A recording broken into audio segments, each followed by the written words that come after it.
Brad Lawler, speaking of inspections, when you go out to inspect a home, you look at the driveway to see if there is either chipping or heaving, so that trip hazards. Yeah.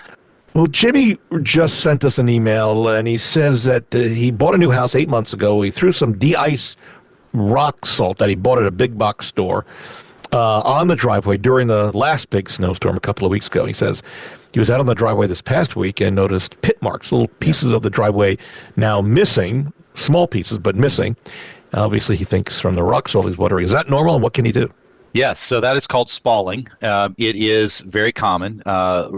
Salt, the wrong type of salt, rock salt, water softener salt, can cause spalling of concrete. Now, the easiest thing to do is to pressure wash that driveway off and then reseal it. Whether if it's an aggregate, use an aggregate sealer. If it's finished concrete, brushed concrete, you can use a concrete sealer.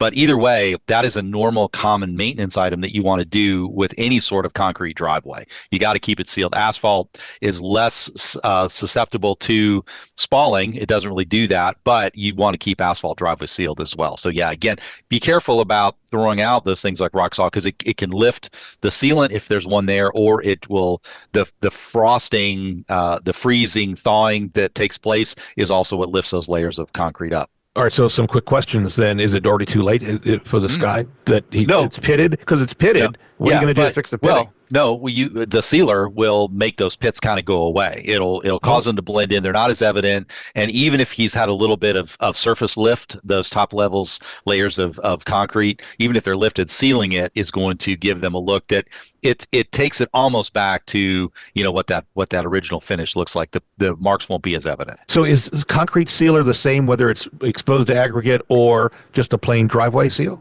Well, so an aggregate sealer is a little bit different. It sits up on top. A concrete sealer penetrates a little bit deeper into it. They're not exactly interchangeable. Check with your local paint company to make sure that you're getting the right type of sealer for the driveway that you have. And do it on a day that is instructed by the company that you're using. Like with painting, you're not supposed to paint if it's over 60 degrees, right? Below 60 degrees. You want to make sure, yes, that the surface temperature is not too cool. Right now, you don't want to do those treatments. Wait till spring, wait till all of the concrete's heated back up and is above those minimum temperatures, because otherwise you're just going to end up doing it twice because it's just going to peel off. And maybe avoid rock salt of all types until you get the sealant done.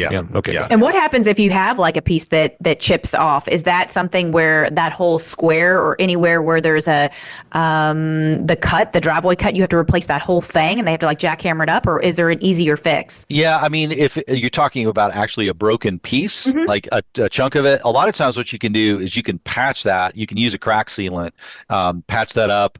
I've seen areas that have been patched, just, somebody, a handyman, someone that knows how to fix concrete, they're able to patch that corner to make it look like, it's not, evident that the piece is missing, but pretty common. Fortunately, those pieces normally stay in place, and the easiest thing to do is a crack fix.